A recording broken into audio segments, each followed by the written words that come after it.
Assalamualaikum Sobat Lensa, kita kembali lagi di podcast Radar Jogja, edisi fotografi.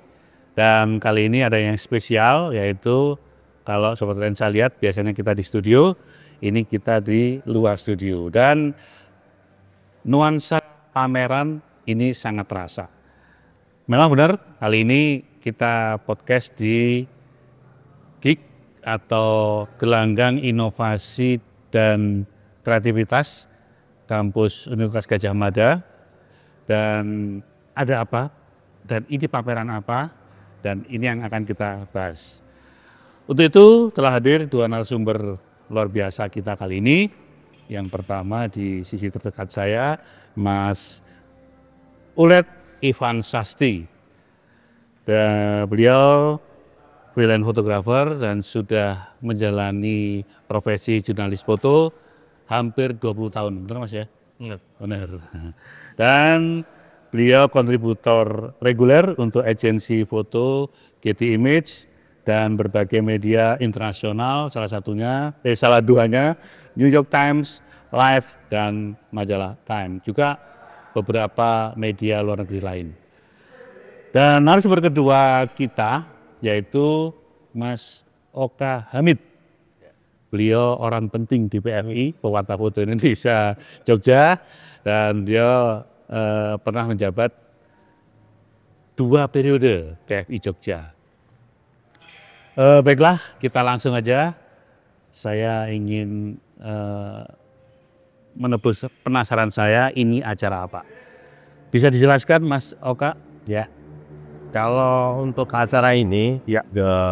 pamerannya mengambil tema sing penting madang. Sing penting madang. Terlihat sih memang sederhana, tapi sebenarnya kalau dari awal sejarahnya sebenarnya dulu ketua pertama Pewarta Foto Indonesia Pak Eko almarhum ya, itu sempat ngomong kalau ada kegiatan apa-apa itu, wes ayo bareng-bareng, lesek penting madang bareng. Dari situlah akhirnya kita mencoba beberapa kali kita ketemu, yuk pameran apa sih yang memang menarik, dan itu kata-kata itu sing penting madang biar kita juga mengingat sama Mas Eko juga. Akhirnya kita kuda-gadek gadok, jadinya sing penting madang ini bisa menjadi sebuah kata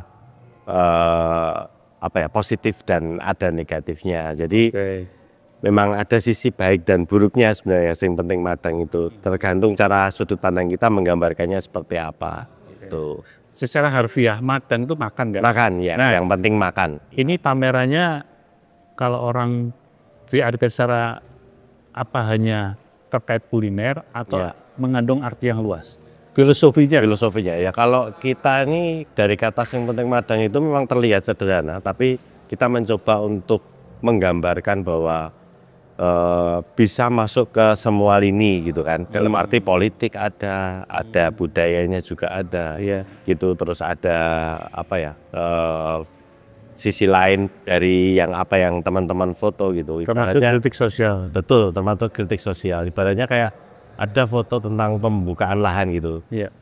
Dengan alasan secara ekonomi, padahal di situ ada niat tersendiri terus atau untuk kepentingan pribadi seperti itu kan. Yang penting madang itu kan bisa tanda kutip, yang penting aku kaya dengan apa yang aku lakukan saat ini gitu kan, misalkan cara pikirannya itu. Tapi dengan cara dia membuka lahan ya, sama aja dia membuka lahan dengan alasan untuk apapun itu, tapi dia tidak memahami bahwa di situ ada dampak yang besar juga gitu ya. Dia cuma hanya memikirkan dirinya sendiri aja. Itu dalam tanda kutip yang penting madang itu. Oke.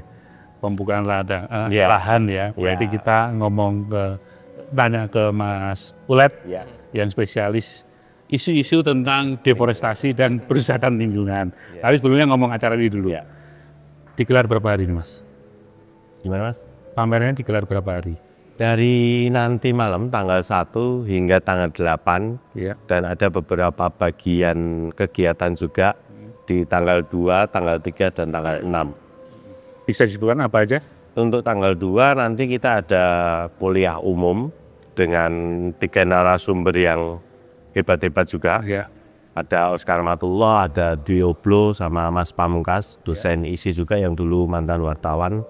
Terus di tanggal 3 ada workshop yang ada mentornya nanti workshop, ada Mas Ulet, kemudian nanti saya sama Mas Desi sama Mas Wawanda Prabowo. Oke. Itu nanti, dan untuk tanggal 6 ada pemutaran film Before You Eat. Jadi memang film yang bagus sebenarnya, film dokumenter yang menceritakan bagaimana saat sebelum kita makan itu ada cerita apa sih gitu. Iya. Before You Eat itu, dan itu cerita yang menarik.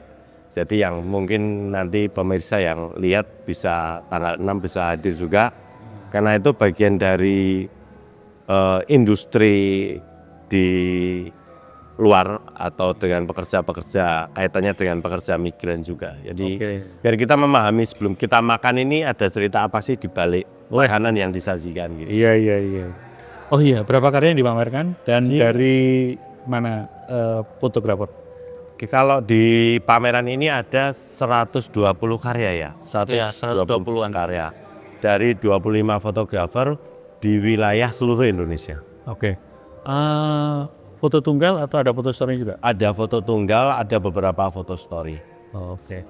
Jadi catat sobat dan saya, tanggal 1 sampai tanggal 8 Mei ini di rangkaian pameran Sing Penting Madang ada juga diskusi foto, dan itu sangat penting banget.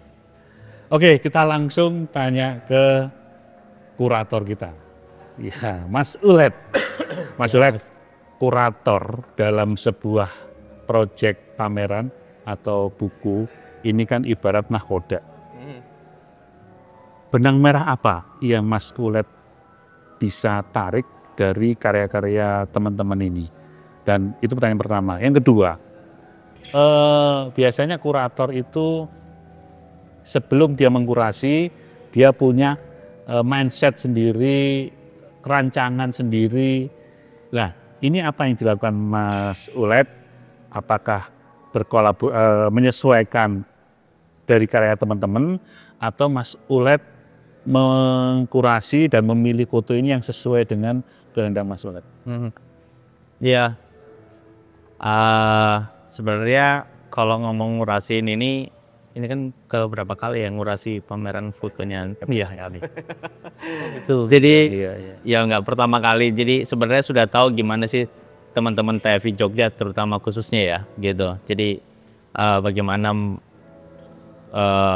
aku tahu bagaimana mereka menghandle file-file mereka gitu. Jadi itu juga jadi tantangan tersendiri gitu loh. Tapi awalnya kalau ngambil benang merah sebenarnya tadi dibilang sama Mas Oka gitu, Sing Penting Madang ini kan tidak kita ngambil dari kata harfiahnya misalnya cuma makan gitu loh gitu. Tapi kalau aku niatnya kita di sini pengen ada campaign atau ada pesan-pesan yang bisa kita sampaikan ke publik gitu.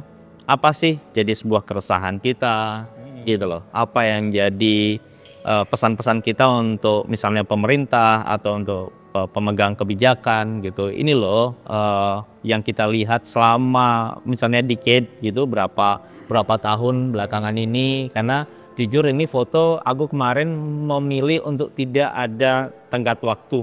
Oke, bebas ya. Bebas Ya. karena kita ngambil perjalanan gitu, kita ngambil perjalanan bagaimana sih situasi misalnya situasi negara ini seperti apa. Kita ngambil lihat di Jogja atau ya kebetulan teman-teman beberapa juga berkeliling gitu. Jadi kebetulan bisa ngelihat ada beberapa di beberapa daerah. Jadi tidak cuman kita ngomongin skup Jogja aja gitu.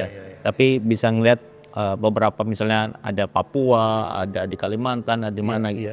Jadi aku mikir untuk bisa lebih luas dan melihat Sing Penting Madang ini, ya itu tadi tidak secara harfiah, tidak secara cuma ngomong makan, tapi ada pesan-pesan yang juga bisa kita sampaikan gitu loh. Oke. Gitu, jadi kritik-kritik sosial gitu kan gitu. Terus ya itu sebenarnya yang jadi benang merah, bagaimana akhirnya bisa meminta untuk teman-teman juga ini loh foto-foto yang bisa kalian kirimkan dengan aku bikin ada shortlist gitu.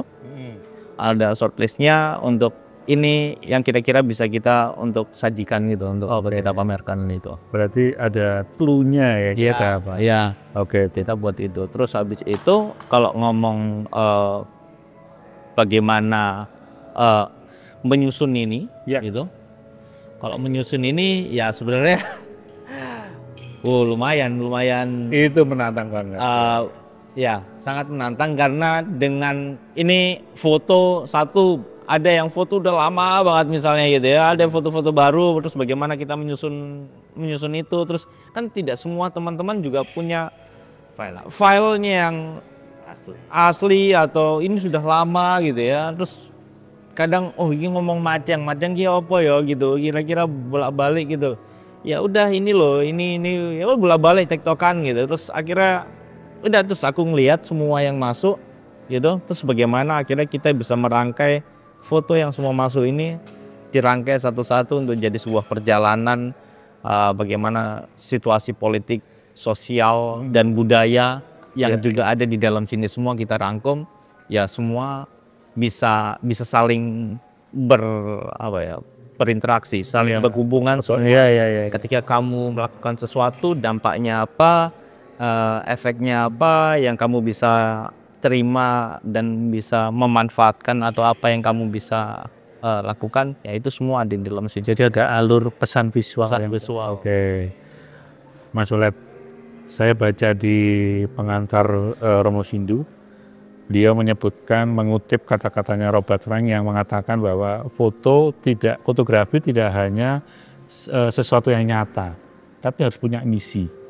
Nah, saya dengar tadi Mas Ulet bagaimana itu bisa menyatukan. Nah, di satu sisi kata madang itu bisa dipersepsikan dalam berbagai aspek, tetapi dalam kepentingan kurasi harus ada isu sentral. Apa aja Mas yang menjadi isu sentral untuk menyatukan pesan visual dengan tidak mengabaikan variasi aspek? Kalau sebenarnya isu pesan yang paling mau kita sampaikan, dari sisi sekarang kan kita ngelihat bagaimana kondisi politik sebenarnya. Banyak hal yang bukan ditabrak, tapi secara misalnya isu Pilpres kemarin, atau isu-isu yang kita lihat dari Pilpres kemarin sampai saat ini, beberapa semua dibuat legal, semua dibuat baik, tapi sebenarnya lewat belakang, Pembelokan.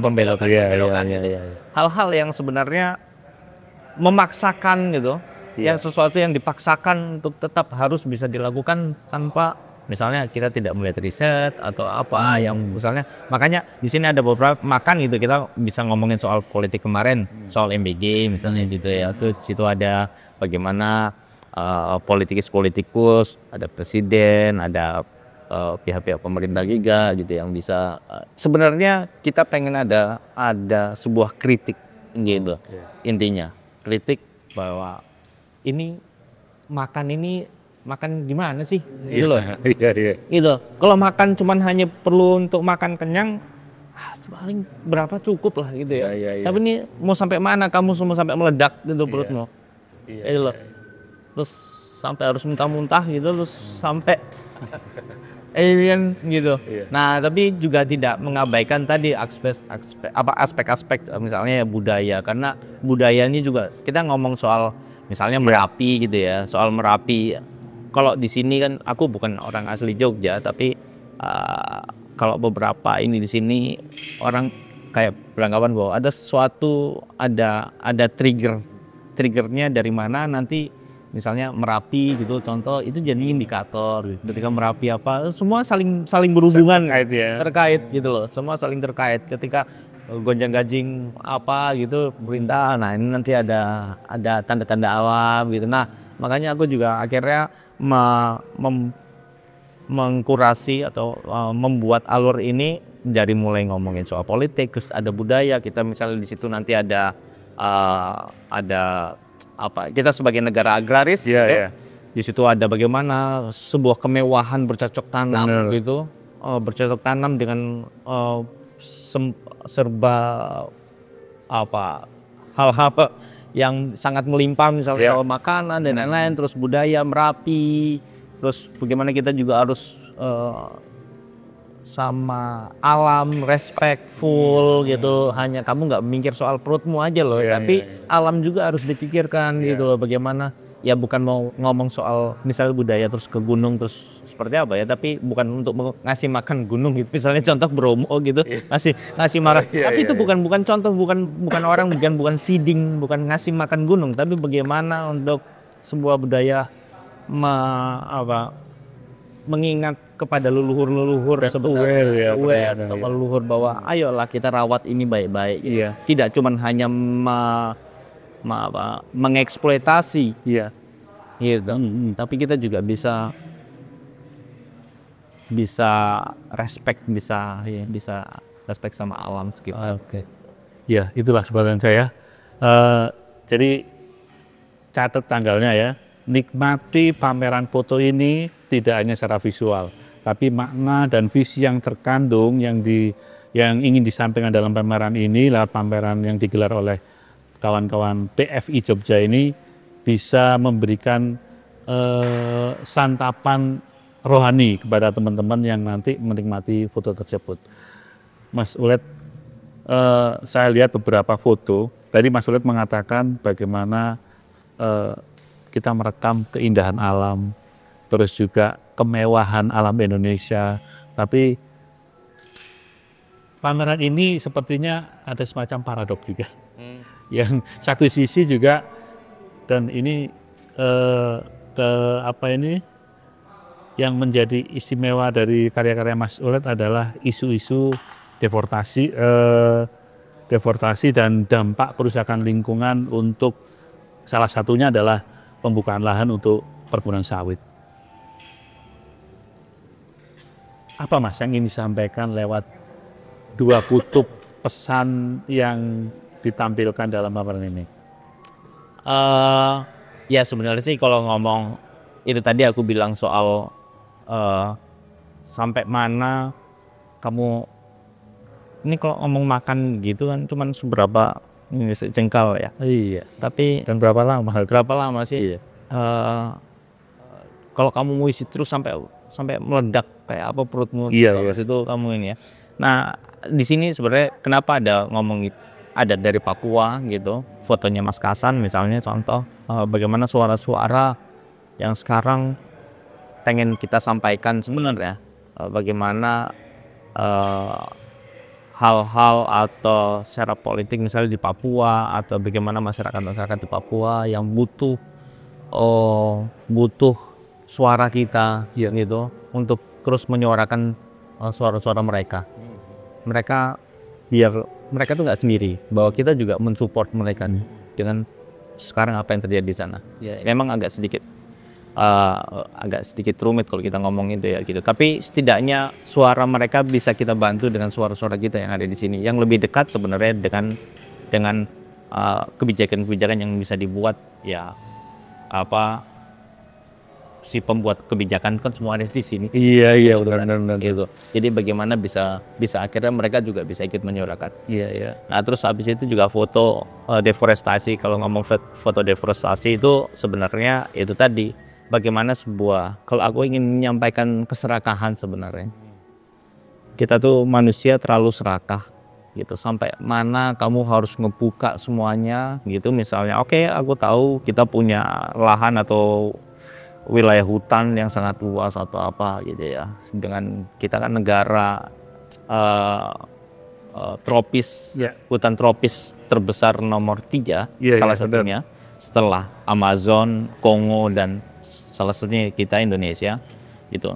Tapi kalau kita juga nggak bisa manage by juga ya habis juga semuanya gitu. Satu, kita nggak cuma ngomong soal hutannya, di dalam hutan itu ada banyak banget manfaat yang bisa kita ambil. Di situ ada biodiversity, di situ ada keanekaragaman hayati, di situ tidak cuma ngomong manusianya aja, tapi di situ ada ya itu tadi makhluk-makhluk atau hewan atau apapun yang lain juga hidup di dalam situ, dan mereka juga butuh hutan gitu. Enggak jadi cuman kita masuk bongkar terus nanti hewannya nanti dipindahin aja ya, ini kita iniin gitu ya kan, enggak gitu juga gitu.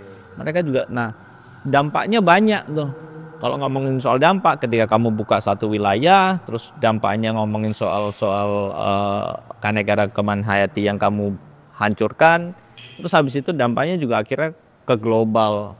Tadi kita ngomong soal sekarang lagi rame misalnya sampai saat ini kita udah ngomong soal krisis iklim gitu. Iya, benar. Dampak-dampak krisis iklim ini udah kita alami saat ini. Ya contoh saat ini aja, ini bulan April kamu masih ngerasain hujan. Iya. Dan itu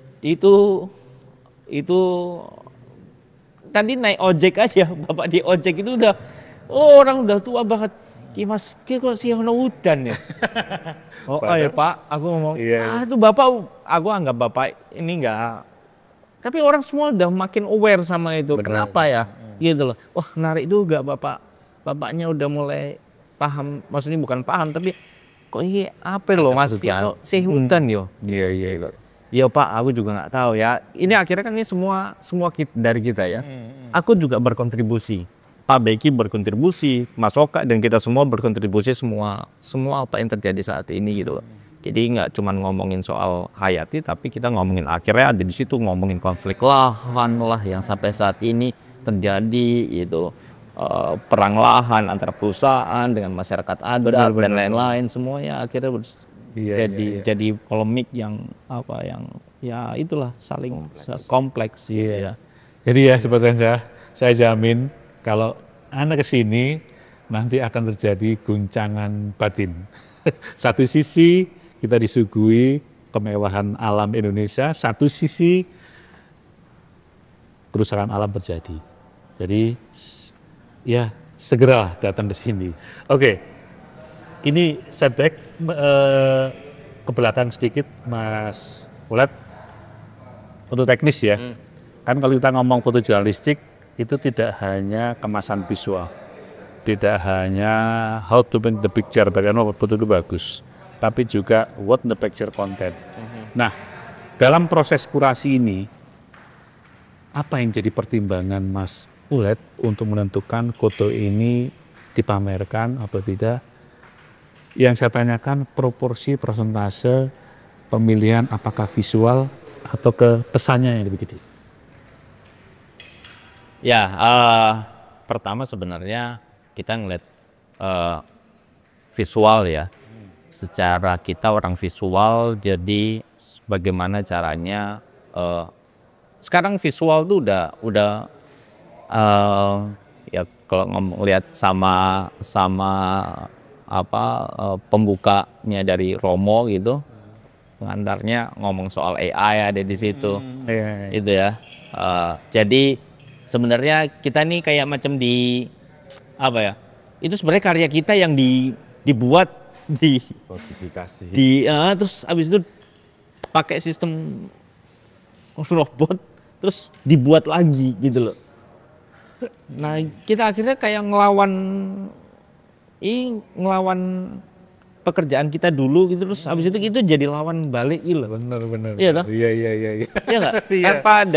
Tanpa ada visual kita dulu gitu atau apa, itu kan nggak sebenarnya nggak juga orang kan buatnya dari apa yang kita lakukan diambil semuanya terus dibuat jadi satu aneh ya, yang intelijen yang sangat pintar itu, terus habis itu melihat semua ini diambil terus baru dijadikan satu gitu, itu sama gitu. Algoritma ya.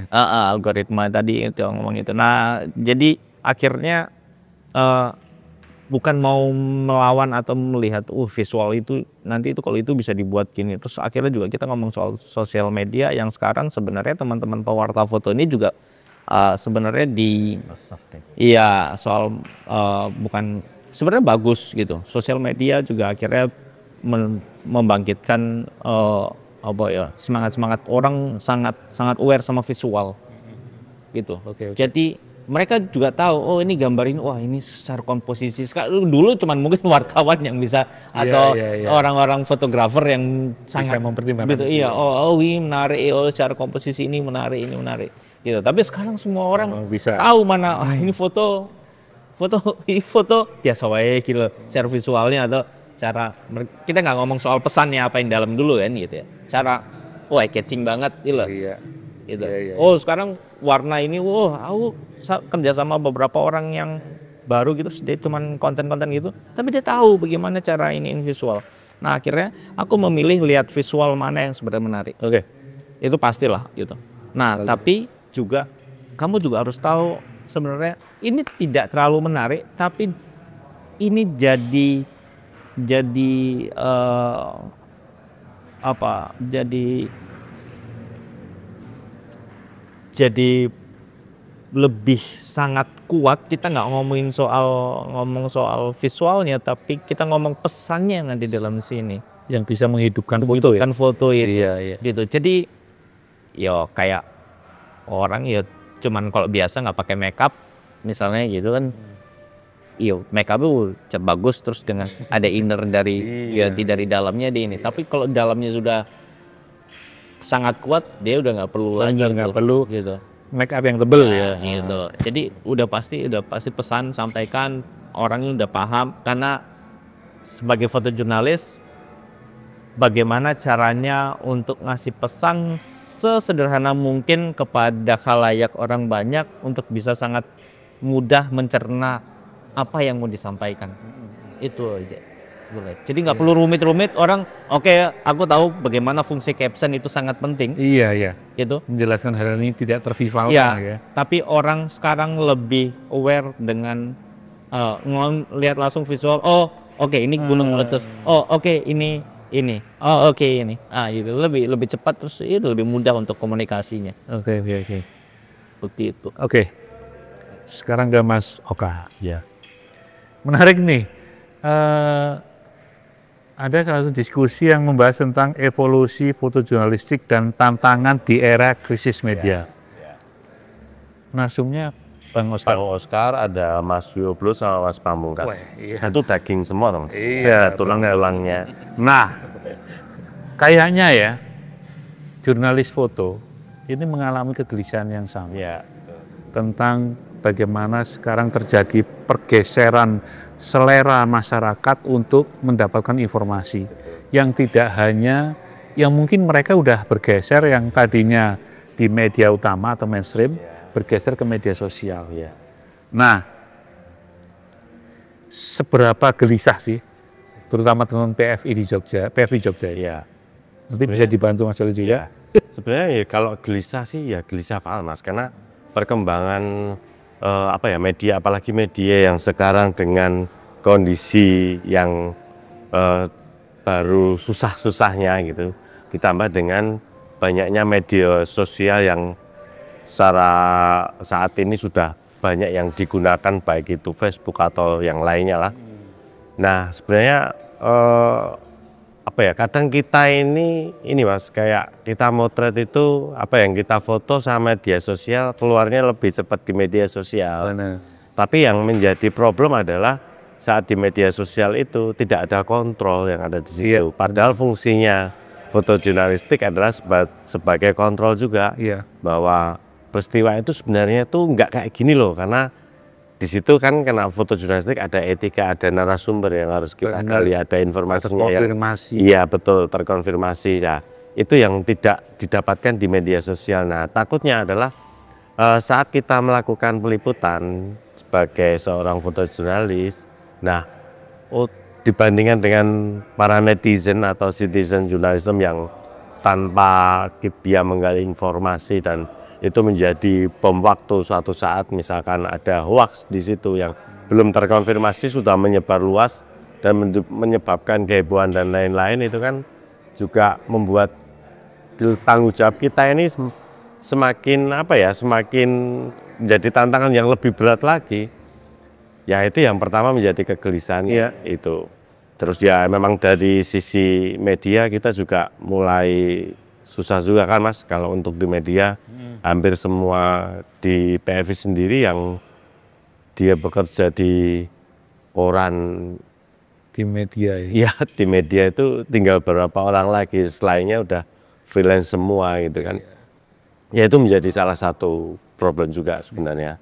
Tapi kan kita tidak bisa memaksa teman-teman untuk selalu bekerja di media yang ada misalnya kayak koran atau apaan, kita ya mainstream itu kan kita tidak bisa memaksa, karena perkembangan media itu kan juga banyak sekarang saat ini. kayak media luar negeri rata-rata teman-teman di media luar negeri gitu.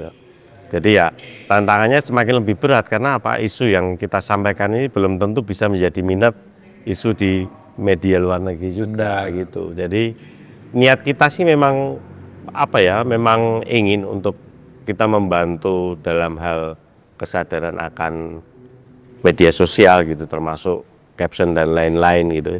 Nah cuman ya itu tadi tantangannya nggak segampang apa yang kita pikirkan. Iya. Dan mungkin problemnya nggak hanya di ini ya, pergeseran selera masyarakat Betul, berhadap informasi, tapi juga efisiensi. Iya, betul. Di mana sekarang media, perusahaan, media apapun lah, berdarah-darah untuk mempertahankan hidup. Iya, betul. Dan ini pengaruh langsung ke teman-teman Yang ada di pewarta daerah, foto. ya.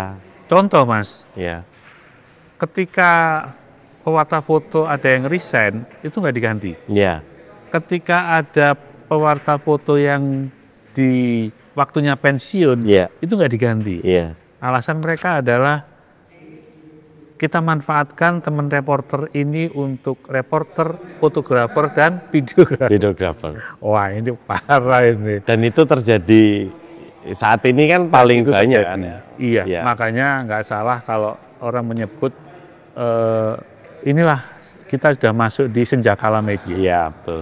Oke. Ya, Nah, Mas Ulep, problemnya itu di mana sih? Krisis media ini pengaruh ke eksistensi fotojurnalistik enggak? Karena sementara ada pihak yang mengatakan bahwa fotojurnalistik itu enggak akan pernah mati. Yang bergeser adalah platform yang memuat. ya. Gimana Mas Ulep? Laut, ya mungkin bisa jadi juga ya. Iya. Gitu. Aku tuh juga lagi mempelajari, maksudnya karena kamu aku freelancer ya. Freelance mau gimana caranya harus bisa sangat beradaptasi dengan situasi dan kondisinya gitu loh. Mungkin tapi juga mulai agak berat juga. goyang. Iya. Karena jujur nih, misalnya udah 20 tahun gitu, terus dengan ritme yang ada, dengan ya aku tahu bagaimana media berevolusi ya. Gitu. Yang dari dulu seperti apa, yang sekarang akhirnya semua lari misalnya model ke digital. Gitu. Yang dulunya kita misalnya dulu motret bisa dengan tenggat waktu yang mungkin berapa lama baru kita bisa ada waktu untuk berpikir dan lain-lain, sekarang kan enggak.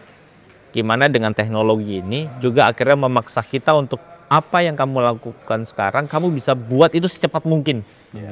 Karena orang haus akan informasi yang masuk lagi baru gitu.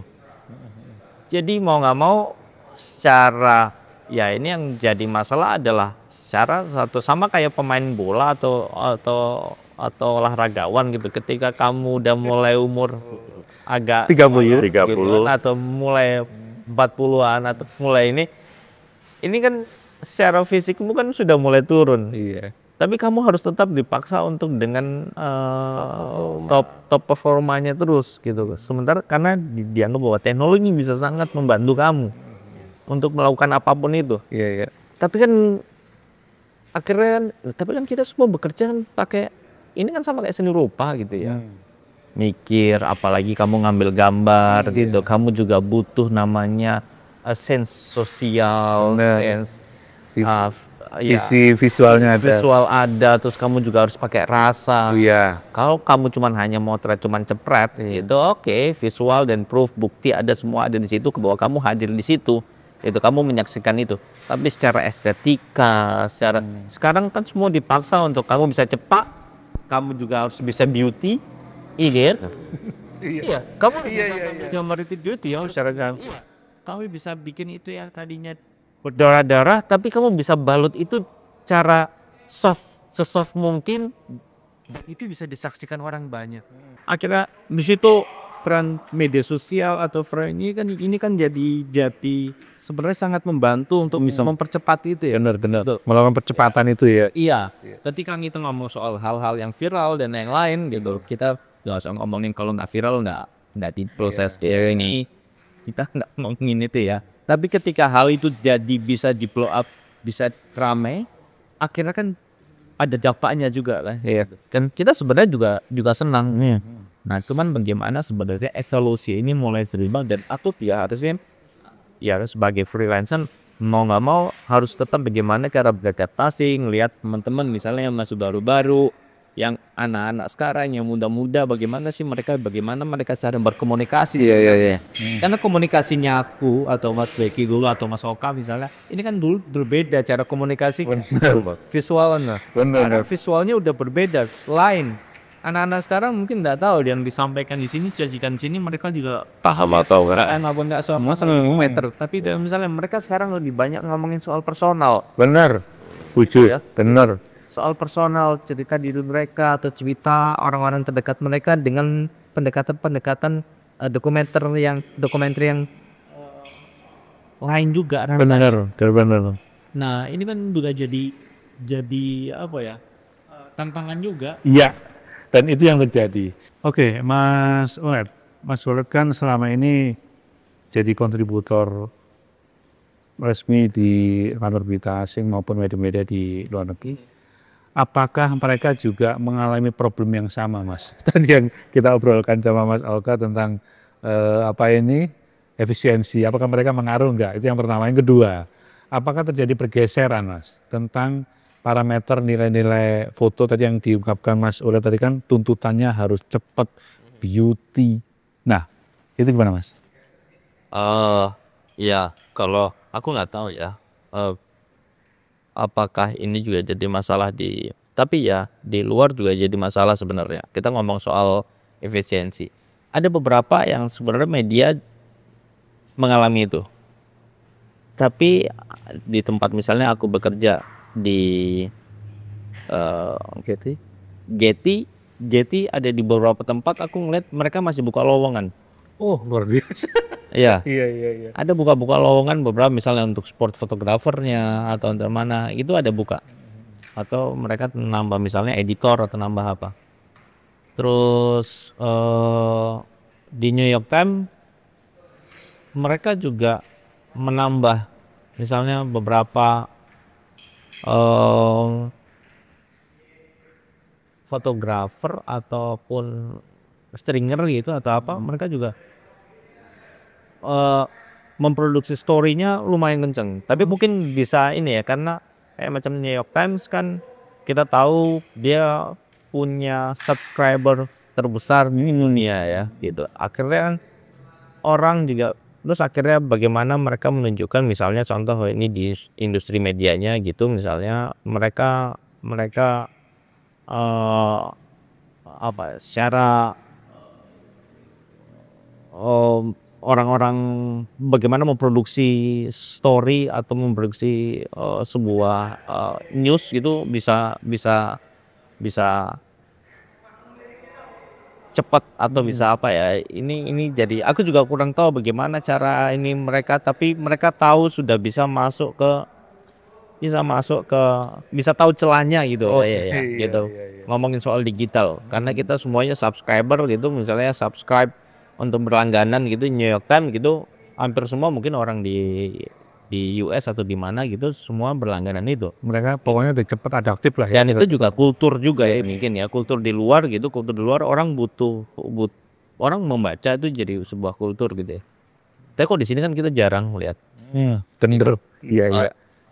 Kultur membaca itu mungkin cuma beberapa aja. Tidak semua orang sekarang lebih ngomongin visual. Orang ngomong soal kayak Instagram, kayak TikTok, kayak apa itu cuma gitu. Lebih visual. Jadi mungkin ada perubahannya di media di Indonesia akhirnya. Oh ya udah, akhirnya sekarang kita coba merambah ke TikTok aja ke apa gitu. Terus kita nggak butuh konten atau foto yang ya, karena cuma butuh untuk berapa square ini berapa inch ini HP, karena kita punya orang pengguna HP terbesar mungkin salah satu karena kita juga punya jumlah penduduk yang besar gitu. Dengan ya tahu marketnya kemana. Jadi secara visual orang cuman mungkin untuk media ya mungkin akhirnya larinya ke sana gitu. Oke. Berarti ini ya assignment dari media luar negeri nggak terjadi penurunan ya ke Mas? Sebenarnya bukan tidak terjadi, ada penurunan, tapi juga mereka juga sebenarnya aku ngeliat masih punya peluang yang sangat banyak sebenarnya.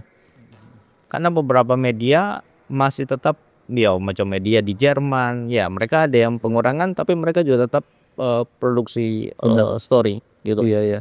Nah misalnya media-media di Amerika gitu. Oke tahu sekarang misalnya Time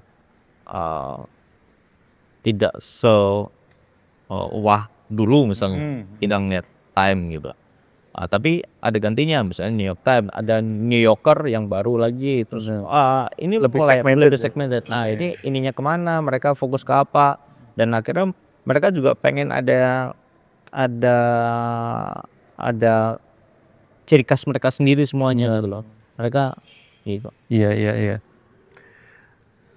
Ini terakhir, pertanyaan terakhir ke Mas Oka. Ya. Kita sesama orang PFI ya. Iya. Apa nih Mas sebenarnya dalam kondisi seperti ini yang bisa dikatakan senjakala media, apa yang ingin Mas Oka harapkan dari keberadaan PFI ini? Ya minimal ya nggak mungkin kan jadi sinterklas bisa ngatasi masalah, tapi apa yang harus dilakukan menghadapi tantangan yang luar biasa berat? Dia untuk sebenarnya gini Mas, dari awal itu peristiwa ini itu senjakala media itu sudah terpikirkan saat saya belum menjadi ketua juga. Oke. Jadi awal itu keinginan kita adalah pembentukan yayasan. Di mana yayasan itu nanti bisa membantu pada anggota-anggota PFI. Keluarganya ataupun mereka sendiri gitu kan. Dalam arti gini, yayasan itu nanti akan serius di pendidikan. Yang nanti kita membuka praktek ataupun membuka masalah tentang belajar fotografi dan lain. Tapi dengan mentor adalah teman-teman dari PFI sendiri. Oke. Nah itu sebenarnya yang mau kita lakukan lagi sebenarnya, karena mengingat bahwa ya itu tadi masalah di teman media gitu kan, tidak semua teman-teman itu bekerja di media yang mainstream dan kebanyakan freelance. Jadi untuk membantu tetap mereka bisa menyalurkan visualnya ataupun ininya, tapi kita juga mempunyai visi bahwa fotografi jurnalistik itu nggak ada penerusnya Mas. Kita ini juga prihatin dengan hal itu, maka dengan cara kita membuka pendidikan dan dengan harga yang tidak mahal-mahal banget gitu. Yang penting kita dengan misi membantu juga termasuk di regenerasi foto jurnalistik itu. Jadi harapan kita ya dengan PFI ini bisa berkembang ke situ di ranah pendidikan juga, bahwa nantinya setelah kita nggak motret nih itu pasti ada harapannya. Karena saat ini PFI aja, PFI Jogja sendiri kan regenerasinya sedikit melambat. Benar, itu hampir semua melambat ya, karena untuk minat ke fotografi jurnalistik aja sudah berkurang. Seperti yang Romo Sindu bilang di tulisannya bahwa isi aja untuk mahasiswa yang minat di foto jurnalistik itu tidak banyak, cuma sedikit. Padahal secara keilmuannya tidak malah justru komplitnya di jurnalistik sebenarnya. Genre fotografi yang jadi pelajaran di jurnalistik. Iya, di jurnalistik. Mahkotanya iya. Kalau kita mau belajar potret ya di jurnalistik ada.